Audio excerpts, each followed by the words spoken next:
karamogo abika basi Dosoya tayo foi do anti me va de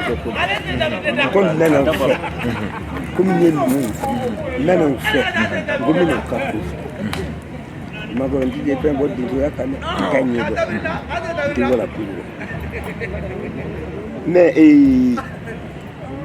dugon ti mo ko bay mais am bi ñamati ay wati mina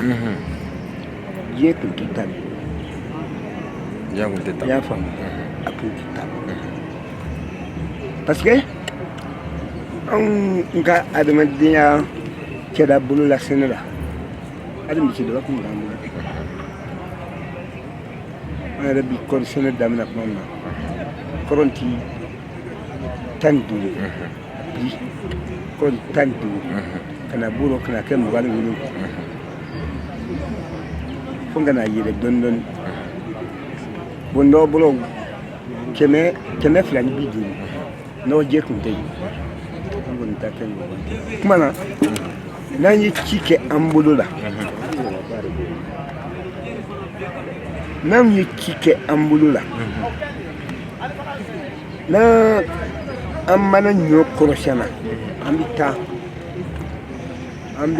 katana kuluni buzuman ke kano dan fo tange namma nani wari de boteso fetiyo pentu every time le bunyi kana jinde she wulu rangola klima wulu ita le bunyi kana jin kama okumala ibina bebo kajama ntani kintiye adi muso buga kudin mais ça on kono gana de koni an koni ka ne koni ma fengre do an ka bugni baraka ta siga su fanfela peut-être siga su fanfela bi filana no toti konti wule an baratu toti die toti o so la bafe o bi so bafe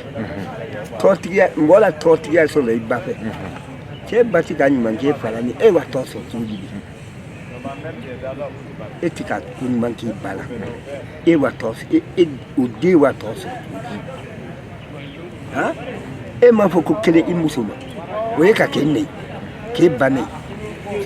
are tiku bon atiku ro kamfo udima e sira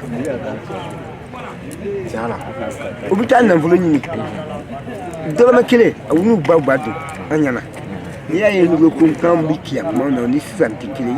fokoro di ame bien biklim no tu sais ka fo fait ka bale ni ya fo kan ka fo ka ba baraka gelende sala abetse ka fo ba abeti se fo ba muso mago tikela de mago ti fala o mago hera bi so tudi ha amano wala yere debi wala ali jadisi ni debi ku fo ni wala bu yemina aba wele mina wallahi abege wallahi abege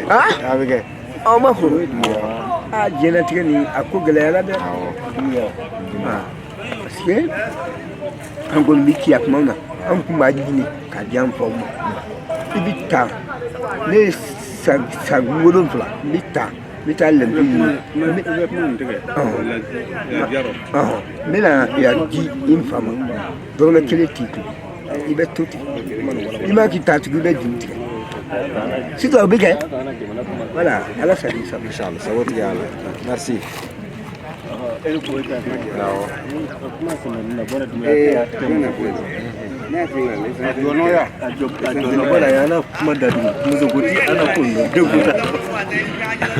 ay mais